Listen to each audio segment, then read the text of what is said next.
From claims of healings and visions to the world's most inexplicable events, whether you're a believer or a skeptic, the truth is always worth the hunt.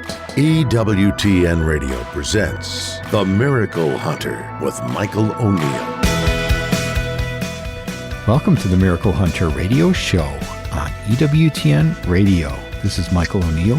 I'm the Miracle Hunter. We've got a great show ahead for you today and some exciting news related to the Archbishop Fulton Sheen canonization cause.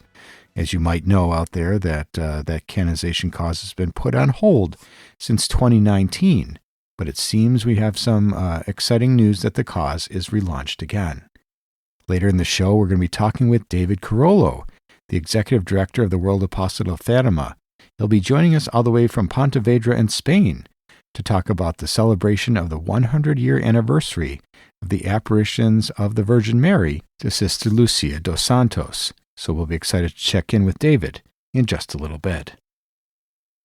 Check out my series, They Might Be Saints, which airs every week on EWTN. You can also go to theymightbesaints.com to watch the episodes on demand. And this week's episode relates to Francis Xavier Seelos. This is airing on Tuesday, December 16th.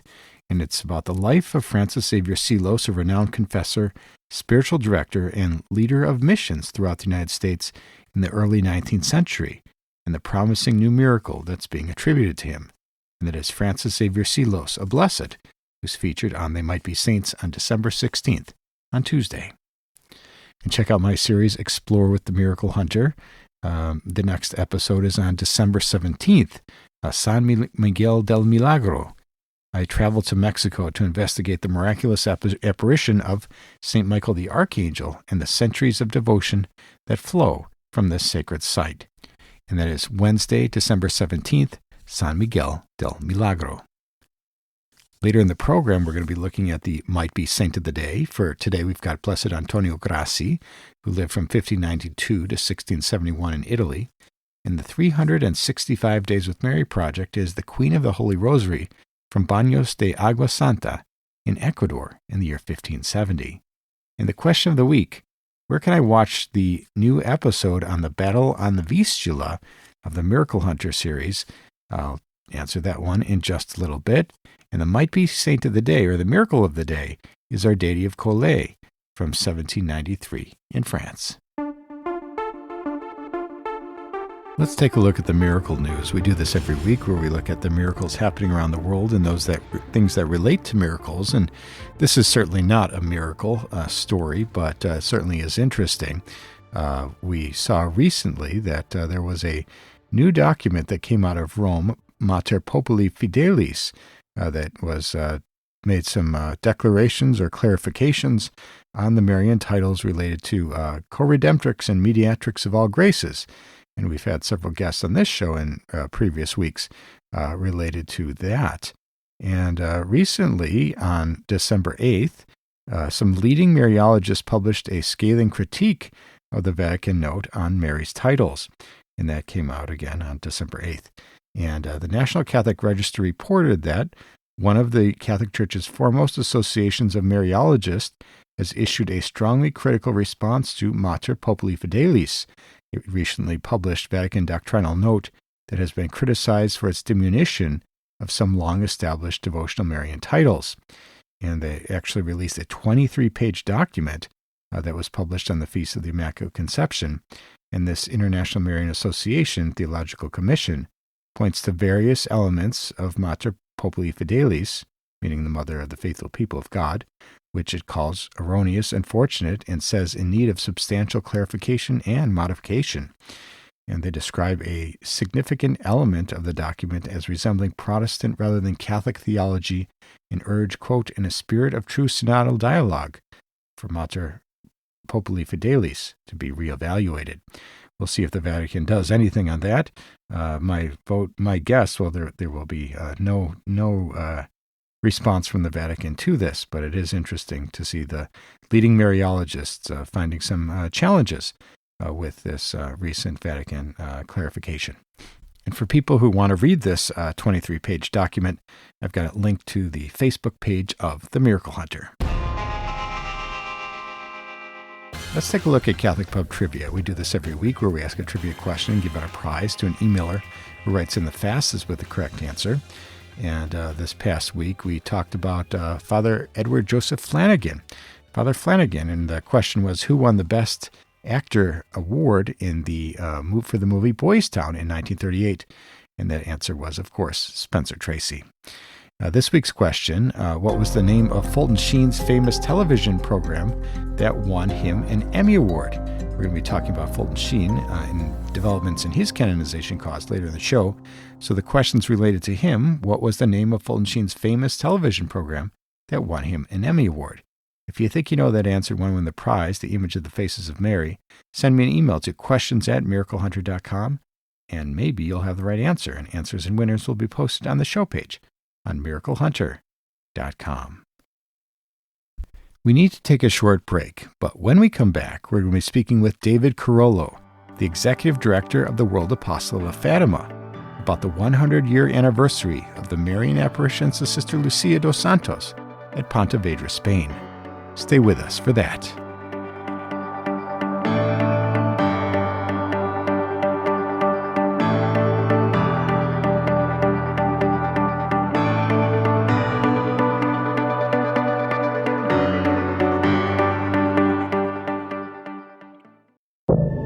Now, back to the Miracle Hunter on EWTN. Here's Michael O'Neill. Welcome back. You're listening to the Miracle Hunter radio show on EWTN Radio. This is Michael O'Neill. I'm the Miracle Hunter. Just a few years ago now, I guess it was 8 years now, in 2017, I was in Fatima celebrating with Pope Francis and a million of his closest friends the centenary, the 100-year anniversary of the apparitions of Our Lady of Fatima. And we have a whole nother centenary that's being celebrated this past week, and that is the 100th anniversary of the apparitions to Sister Lucia of Fatima at Pontevedra in Spain. Most people do not necessarily think of these apparitions as part of the main set of apparitions, but this is a big deal nonetheless. And I'm so excited today to be joined by David Corollo. He's the Executive Director of the World Apostolate of Fatima, and he is joining us from Pontevedra, where just this week we have the celebration for that 100-year anniversary. Welcome back to the program, David. Hey, thank you, Michael. Great to be here, and thanks for having me on to talk about this very special time. It truly is. We're excited. It's wonderful. And to have you joining us all the way from where the action is taking place in Pontevedra, thank you so much for doing that and making time to connect with us in a very special way. And I think that, I alluded to this a little bit, but I think that for many Catholics, they of course think of the main apparitions to the three shepherd children of Our Lady of Fatima. And there was that big 100-year anniversary celebration not too long ago.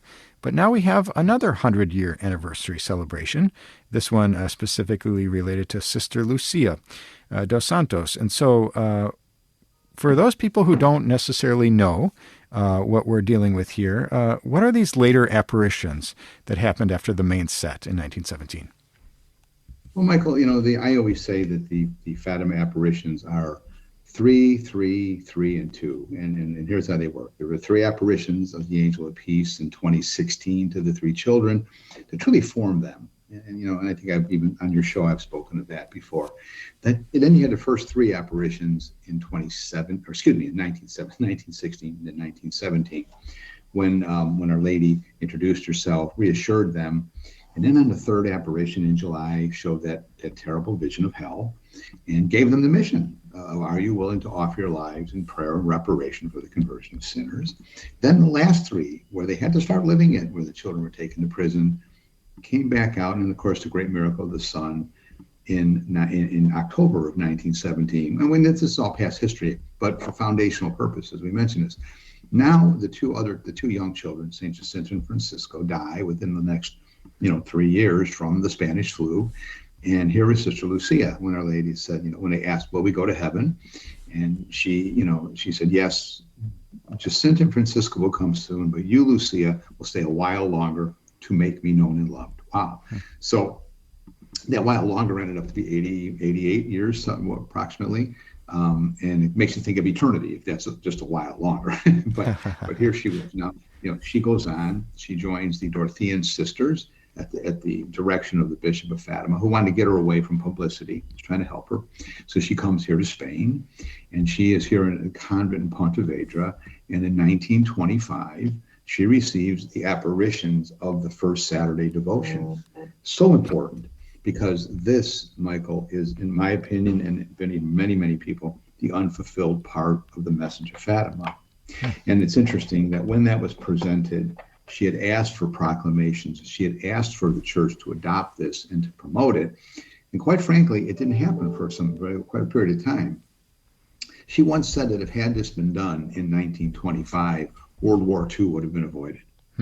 Pretty amazing words when you think about it, And so, she was there. And then, of course, in 1929 was the last apparition where was asked for the consecration of Russia. But coming back here to Pontevedra in 1925, she was now going to be the herald of this whole apparition. The other two children had set their example. They had been taken to heaven as they promised, and of course, in 2017, they were, on one hand, 100th anniversary, they were canonized. Her cause now, Lucia, is venerable, and we pray for that now to be coming soon. But the first Saturday's devotion is so important because she asked to, now I want reparation. Okay, our Lord came and appeared to Sister Lucia and said, reparation against my mother, for offenses against my mother's immaculate heart. And what are they? Okay, primarily they're the 5. That's why she asked for 5 months of reparation against her immaculate conception, against her divine maternity or perpetual virginity, her divine maternity, against the blasphemy of people teaching children contempt for Our Lady, and of course the desecration of her images. Those are the 5 blasphemies that our Lord directly asked Sister Lucia to make reparation for those against the Immaculate Heart of Mary, and that's what came in 1925. And we celebrate this now, this grand event. And the promise, there are promises that go with these things, and there are things that we're asked: receive communion on the first Saturday, pray 5 decades of the Rosary, go to confession and then you say the octave at least within reasonable time, pray the 5 decades of the Rosary, and then I think the most important part of that is keep her company for 15 minutes while meditating on the mysteries of the Rosary, because the mysteries of the Rosary, it's a history of our salvation. And so, I love what it says: don't just meditate on the mysteries, keep her company meditating on those mysteries. That's what Our Lady wants, really. Beautiful. We're talking today with David Corollo, all the way from Pontevedra in Spain, where this past week was the celebration of the 100-year anniversary of those later apparitions of Our Lady to Sister Lucia dos Santos. And of course, we have that devotion coming out of that as well. Tell us a little bit about the festivities or the celebrations this week. I know you were in Fatima, of course, David, at a conference, and then the attendance at the big event. What was going on in Pontevedra this week to celebrate these big crowds. events? Definitely crowds in this little town. We've been attached to this shrine for a long time. We actually, the Blue Army in the United States actually owned it at one time, back purchasing it from the Dorothean Sisters back in the 70s. And then eventually in the 90s, we turned it over to the apostolate in Spain, our apostolate, and they managed it. And now it's actually in the hands of the Diocese of Santiago de Compostela, because we're within the Diocese of Santiago. And of course, the Archbishop of Santiago presided. And I think it's just beautiful, because, and really, this is I can't tell you the numbers. We came up with 3 buses from Fatima. And those 3 buses, we had a conference at our hotel retreat center, Domus Pacis, in Fatima, and we had 26 nations represented at that from all continents on earth. It was just absolutely spectacular, and great speakers. The Bishop of Fatima, Sister Angela Coelho, some wonderful people that really are just know so much about the message of Fatima and about the Immaculate Heart of Mary, which is again what this whole celebration is about. Are we going to, we're going to become into the heart of Mary. That's how we find our holiness, how we find salvation. We venerate saints, right? Why? We don't adore saints. And that's I really get a little crazy when people say that we Catholics adore Mary. No, we don't. We honor her like we honor other saints. And on that line, some of the revelation that really I wasn't aware of till recently was our newly canonized saint, St. Carlo Acutis. Actually, in a book that his mother wrote, she spoke that he, in a dream, after Sister Lucia died in 2005, she appeared to him in a dream and told him that the first Saturday's devotion could change the world. Now that's a newly canonized young saint who saw that. We know that. I mean, we know because it is we are accepting. We have to, when we're asked to do things, just like the consecration and all that, and there's so much controversy, and that'll now in 4 more years, that anniversary will come too. And the consecration was made in 1984 by Pope John Paul II. I don't question that, but it took 55 years for it to be done. Okay, well, let's go back here to 1925. Have we fulfilled the first Saturday's requests? No, I can't believe it. I think once we do, once enough people embrace this, the 5 first Saturdays, and you don't stop at 5, just keep going. Okay, we try to do it every. I'm like you. I'm from Chicago, and at one point we had so many parishes that were practicing it. That's tailed off, I'm sure, over the years, but we got to rekindle that, because that devotion. I believe when enough people do embrace the first Saturday's devotion, we will see the triumph of the Immaculate Heart. Now, what is that? Which she has promised. Okay, now what's it going to look like? I don't know. But, I think maybe general peace in the world. I mean, a big delegation with us here is from Ukraine. People are so happy they're able to come, and they're a big part of our apostolate there. And, they've been suffering through a war for now, 4 years, and even prior to that, quite frankly. And we have presence we have presence in Russia, and that's heartbreaking. What's happening here, because Our Lady said that war was a punishment for sin. And so if we turn our hearts to her properly, and if we how can I put it? I mean, if we come into the heart of Mary, then we're going to think like her. And we're going to have that thing where we're going to be closer to God. And the closer we are, there is love and there's serenity. And the farther we are from God, there's hatred and chaos. But Michael, look at even in our country right now. I mean, it's a frustration because, and I'm not pointing to people saying you're a sinner, because I'll look in the mirror and say it first. We're imperfect. We really are. And it's sad because it brings such pain. Again, war is like the ultimate of it, but sin in general is you're away from God and you're not thinking properly and not disposed right. We're talking today with David Corollo, the Executive Director of the World Apostolate of Fatima, and we're celebrating the 100-year anniversary of those final apparitions, the Pontevedra apparitions received by Sister Lucia dos Santos. This has been a big week, and David has been in Pontevedra and Spain and Fatima to celebrate the big events. And David, for people who want to connect to you on your website, the Blue Army, the World Apostolate of Fatima, where can people go to find out information to connect with your shrine and find what offerings you have? Come to bluearmy.com. We have everything under the Great Promise Passport. Sign up for that. This is a series of videos and things. People sign up to the passport, and on a monthly basis, they go to a different place attached to the life of the children, and especially Sister Lucia, including this place here in Pontevedra. And then after a year, you've made the passport. It's on the lines of the doing the pilgrimage to Santiago. It's appropriate because this is where we're at. It's a beautiful thing to do. And of course, our shrine, the National Blue Army Shrine of Our Lady of Fatima, has been granted by the penitentiary in Rome in this extraordinary Marian Jubilee year to be a place of pilgrimage.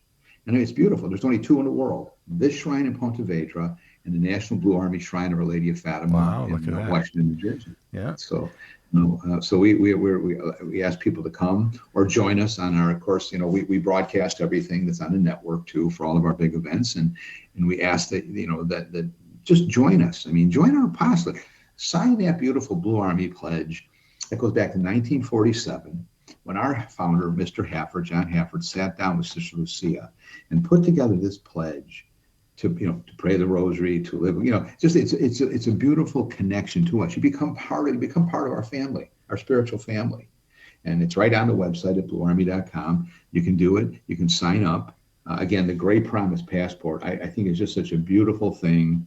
And join with, you're joining with, again, these 26 nations that are participating with us in this grand event. I think are just, I think it's special. And I think that we all need to look at where we're at in our lives. Because, Michael, as you know, our lives are crazy. Let's be honest. The world we live in. And I just think, the answers lie with the Blessed Mother. Wonderful. Well, we're so grateful to you, David Corollo, the Executive Director of the World Apostolate of Fatima, joining us from Pontevedra in Spain, where we just had the celebrations of the 100-year anniversary of those final apparitions of Our Lady to Sister Lucia dos Santos. Thank you so much, David Corollo, for joining us on today's program. Thank you so much. Thanks for having me. God bless you. God bless. And that was David Corollo from the World Apostolate of Fatima. Check out his shrine and his site, bluearmy.com, where you can join the apostolate yourself. We need to take a short break, but when we come back, we're going to be looking at the question of the week. Stay with us for that.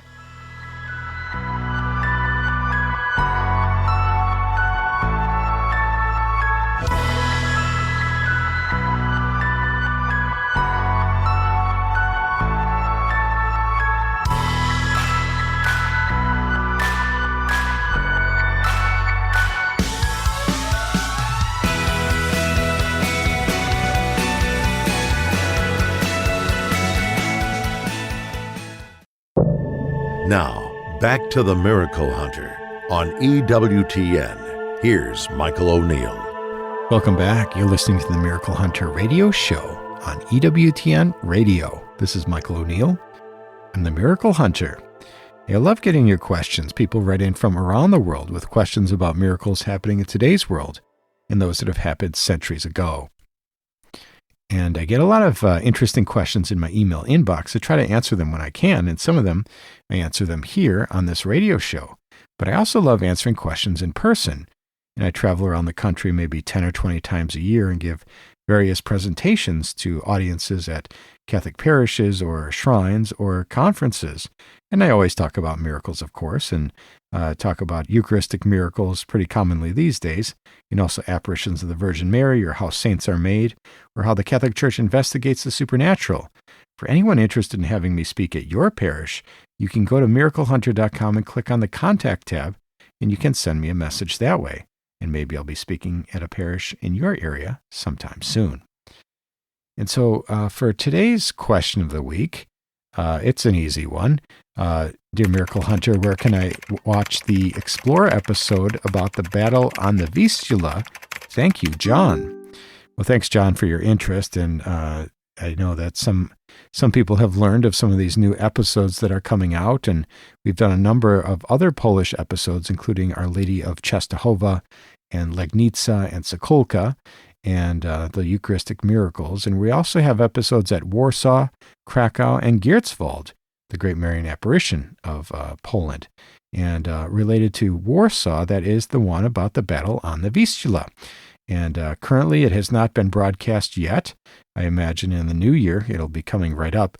And people who want to keep tabs on what episodes have aired, you can go to explorewiththemiraclehunter.com.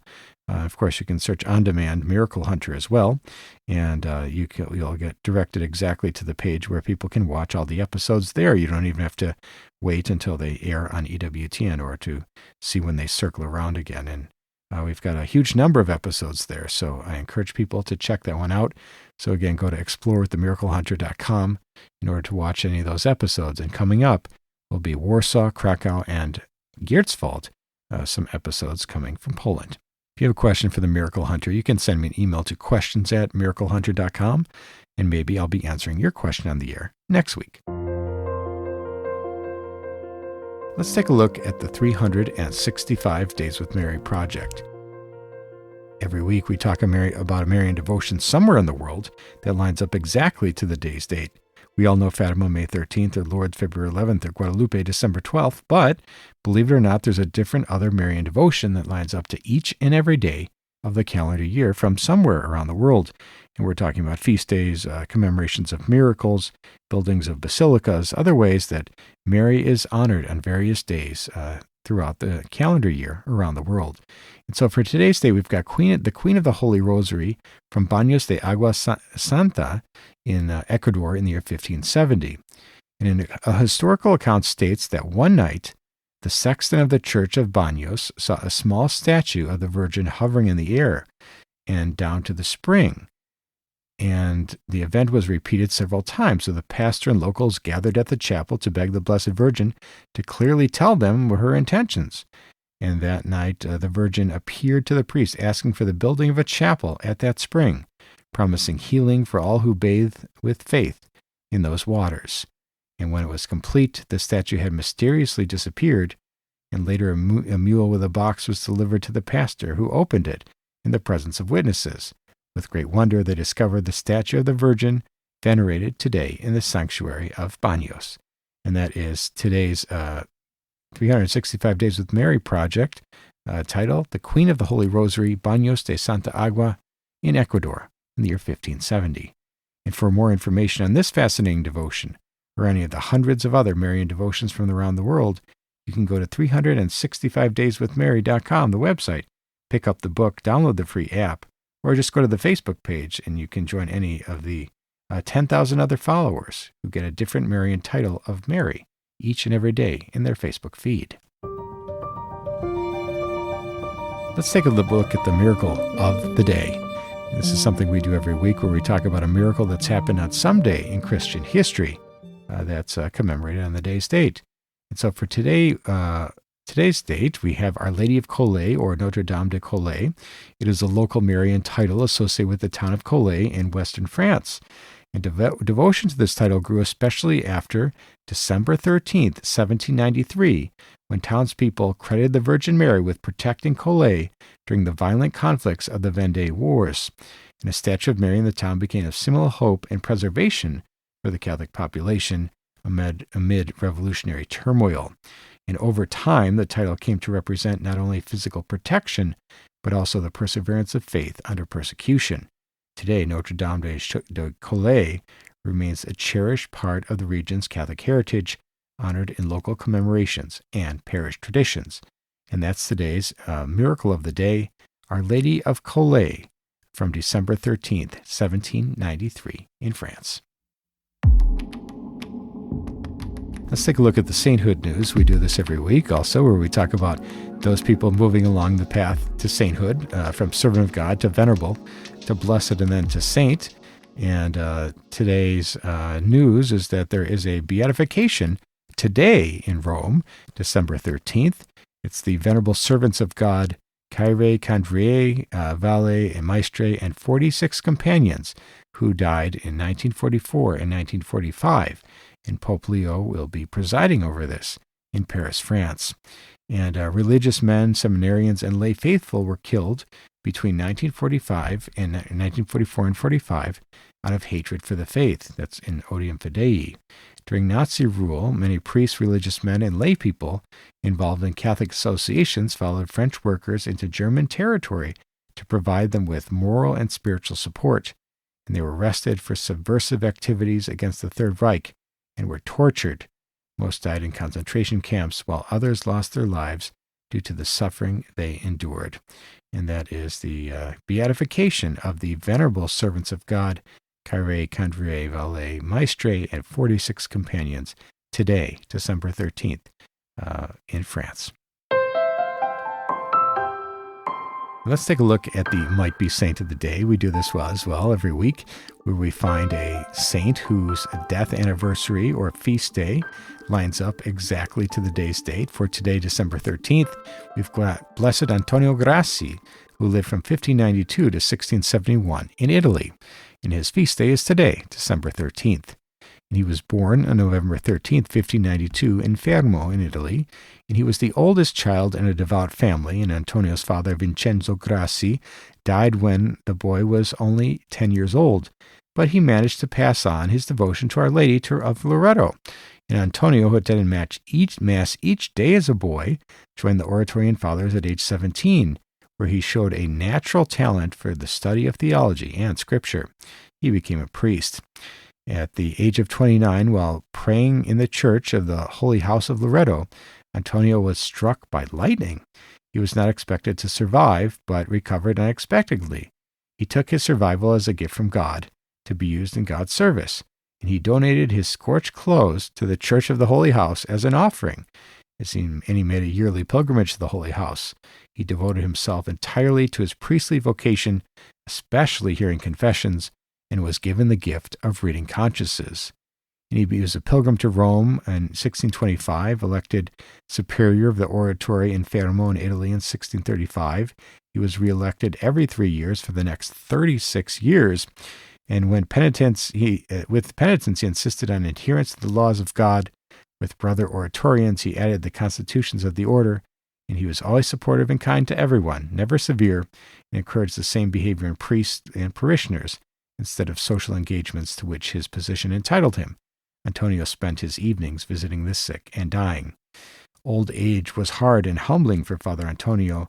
His spirit was not only willing but eager, but his body began to break down. And when he lost his teeth, his speech became difficult to understand, and he gave up preaching. And when his hearing began to fail, he gave up hearing confessions. And a fall eventually led to him being confined to his room, unable to visit the sick and elderly. But he bore it all as part of the gift he had been given. And he died on December 13th, 1671, in Fermo, in Italy, of natural causes. And he was beatified on September 30th, 1900, by Pope Leo XIII. With one more miracle, he will go on to become a saint. And that is today's Might Be Saint of the Day, Blessed Antonio Grassi from Italy. For more information on Blessed Antonio or any of the other Might Be Saints, you can go to theymightbesaints.com and to find out when new episodes of They Might Be Saints will be airing.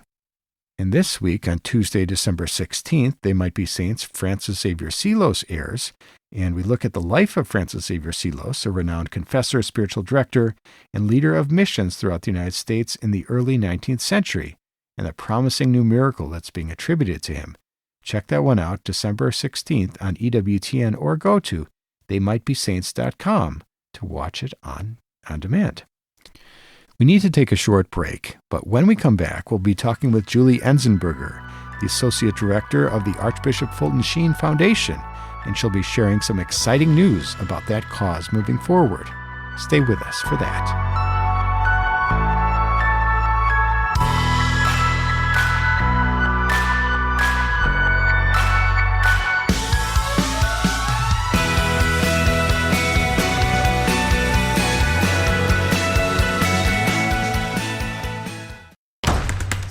Now, back to the Miracle Hunter on EWTN. Here's Michael O'Neill.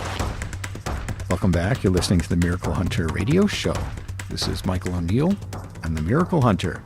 People who tune into this show know that I love talking about saints and future saints at that, and future American saints most specifically.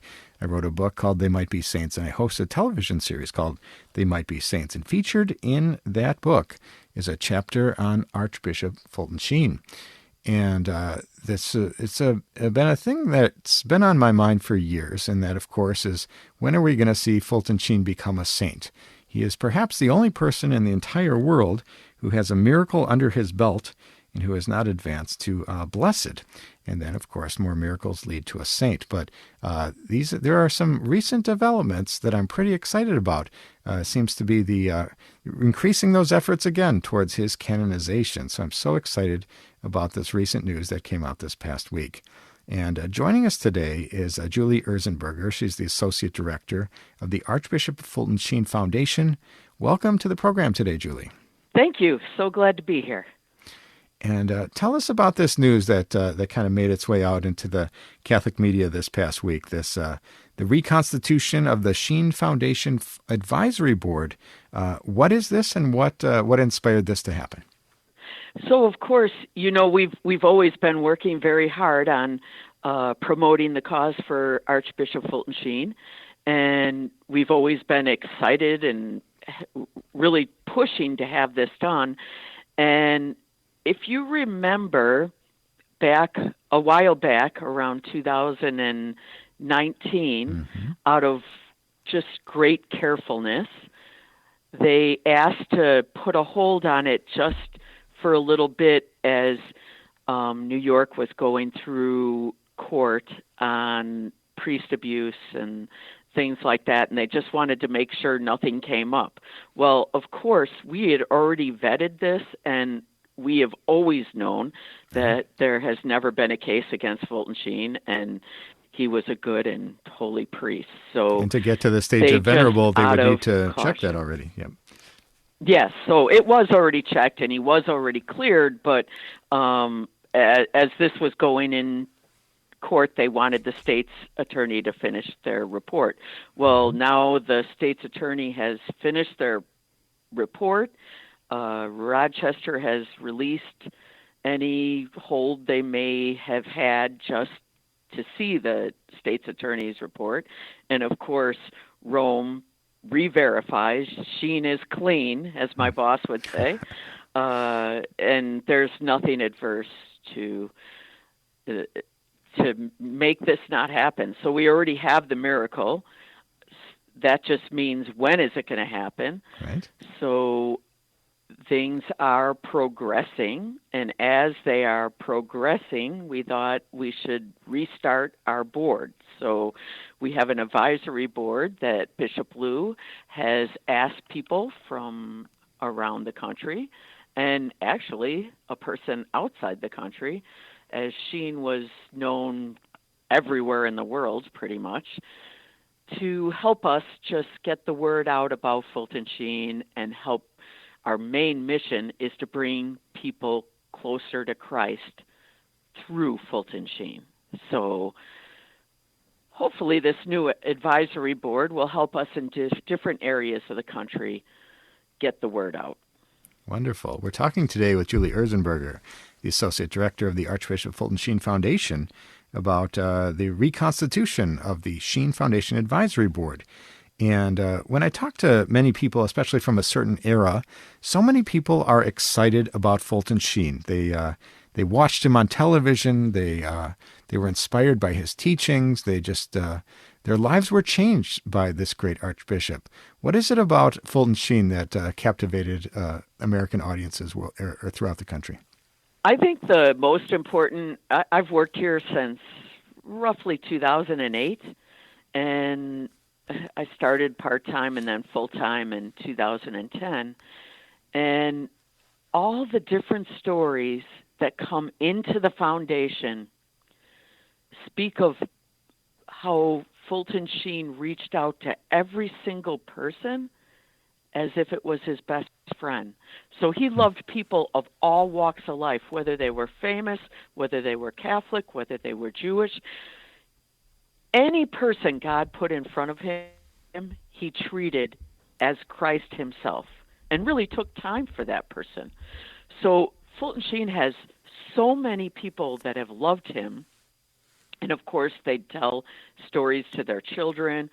It's really unbelievable how many people have reached out to us. The most amazing thing to me is we have a museum here in Peoria, Illinois, and we have already had visitors not only from all 50 states, but 53 different countries that all have heard about Sheen, have been affected by Sheen, have come closer to Christ through Sheen, and they just can't wait to come and visit. And I have yet to hear somebody that didn't enjoy their visit when they came here, because we really do have quite a collection of items in our museum. And then a block down, you can, of course, visit Fulton Sheen's body. He is entombed in our cathedral at St. Mary's Cathedral in Peoria. It took a while for that to happen, but it's good that it did. So that's wonderful. And we're talking today with Julie Enzenberger from the Fulton Sheen Foundation. And you also have now an experience center in his old high school. Tell us a little bit about what people would find for visiting that experience center. So our current museum is roughly 3,000 square foot, and Fulton Sheen's high school is 30,000 square foot. So we just broke ground on that building, and we're redoing his old high school as an experience center rather than calling it a museum, because the museum will be housed on the first floor, but we really hope to have a spot for podcasters and radio shows. And we've already had a few radio shows do live broadcasts from our current museum. And we have so many items that belong to Fulton Sheen that we can't display them because our 3,000 square foot has really become too small with everything about Fulton Sheen's life. So we have embarked on this new project called the Sheen Experience, and we want to use the latest technology. We may have maybe Fulton Sheen will be your docent as a hologram. So different things we are working on to make it a great experience when you come to visit. Wonderful. Well, that'll be an exciting thing to see. And of course, we're talking this week because this is the week in 1979 on December 9th that Fulton Sheen passed away, passed to his eternal reward. And there was his funeral, of course, right after his death. Tell us a little bit about what that was like for the country when Fulton Sheen passed away and the celebration of his funeral. What was remarkable about that? Fulton Sheen touched so many lives, and one of his best friends was Archbishop Edward O'Meara, and he actually gave the homily at Fulton Sheen's funeral, and it has always struck me, the entire homily is amazing, but the first sentence has always struck me that it really encompasses Fulton Sheen. So Archbishop O'Meara said, "A voice is silent in the midst of the church and in our land, the like of which will not be heard again in our day." And that is so true. I don't think we've ever had such a person that had such words to share as Fulton Sheen did. And at the end, of course,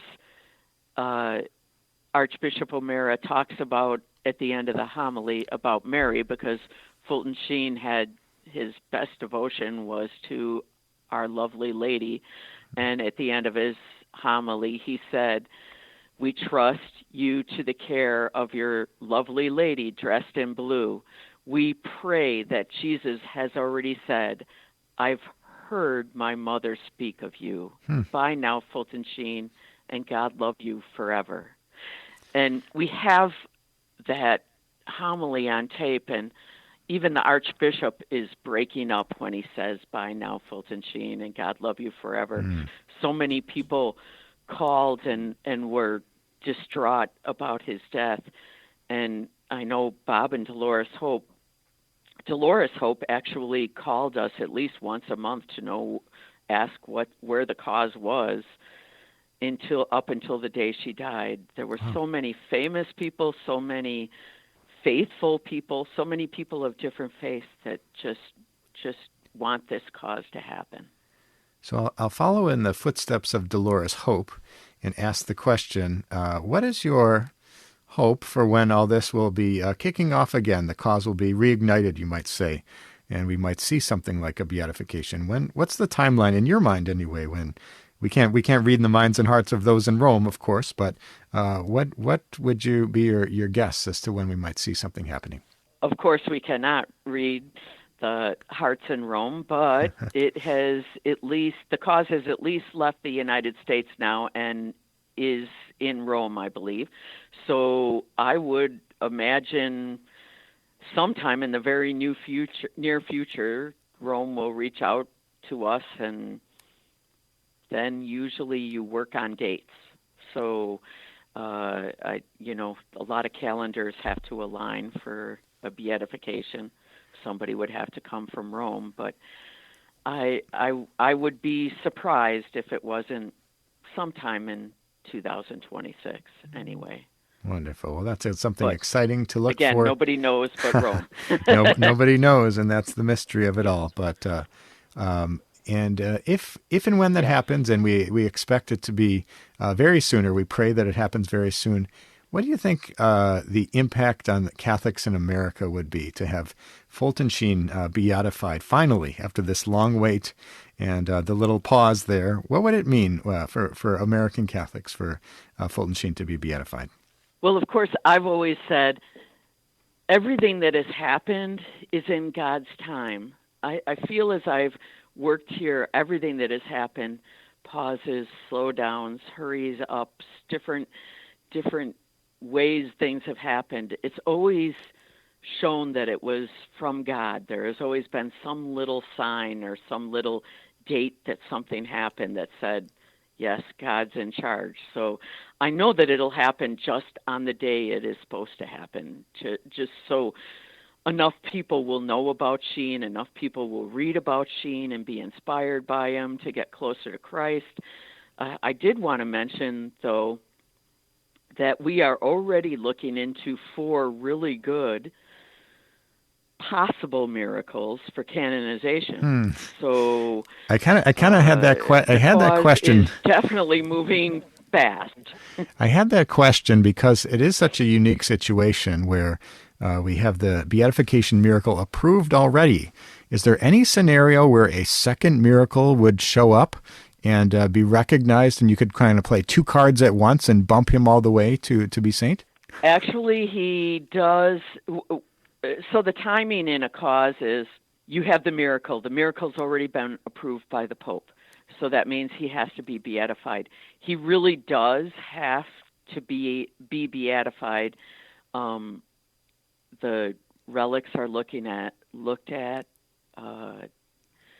So the casket will be opened, and I've heard that.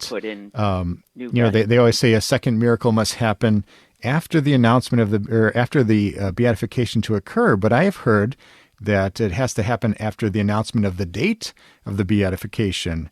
Then another miracle can be considered. And since it happened already, I'm just curious if there is any loophole there that since they paused the beatification after the announcement of the date. So, but whatever it is, we'll see Fulton Sheen a saint in short order. Actually, rule on that, there is a rule on that. The rule on that is after the miracle's approved. So once the Pope signed off on that first miracle, then beatification was to happen, right? Yes, correct. So then any miracle from that date on can be used for canonization. So I don't know if you get a second one, maybe you try a 2-for-1 with the church. We're definitely working on that second miracle. So and we have an American Pope now, which cannot hurt. Of course. Soon, though. Yeah, having an American Pope cannot hurt at this point as well. And who knows Fulton Sheen? Right. Yes. And our new Pope has said that he knows Fulton Sheen and used to watch him on TV growing up as a kid, so he considers him part of his vocation story. There you go. Well, things are lining up in a beautiful way. We're so grateful to you, Julie Enzenberger, joining us and talking to us about the Fulton Sheen Foundation, the Fulton Sheen Advisory Board being relaunched, and the moving forward of the canonization cause. Something to pray for our Catholics throughout our country. Thank you so much, Julie, for joining us on today's program. Thank you, and God love you. And that was Julie Enzenberger from the Archbishop Fulton Sheen Foundation. This is exciting times in our Catholic Church, where we might soon see another blessed and then saint from our United States. And that's all the time we have for today's show. If you missed any of this episode or want to catch up on past episodes, you can go to EWTN.com/radio, check out the audio archives, or download the free EWTN app. I'd like to thank our guest today, Julie Enzenberger, the Associate Director from the Archbishop Fulton Sheen Foundation, for talking to us about new developments in that Fulton Sheen cause. And also David Corollo for joining us from Spain, Pontevedra, to talk about that 100-year anniversary of the final apparitions of Our Lady to Sister Lucia of Fatima. Check out my series, Explore with the Miracle Hunter. It airs every week on Saturdays at 5:30 p.m. Central Time. And I'd like to thank you for joining me today on Miracle Hunter, where from claims of healings and visions to the world's most inexplicable events, whether you're a believer or a skeptic, the truth is always worth a hunt. Talk to you next week.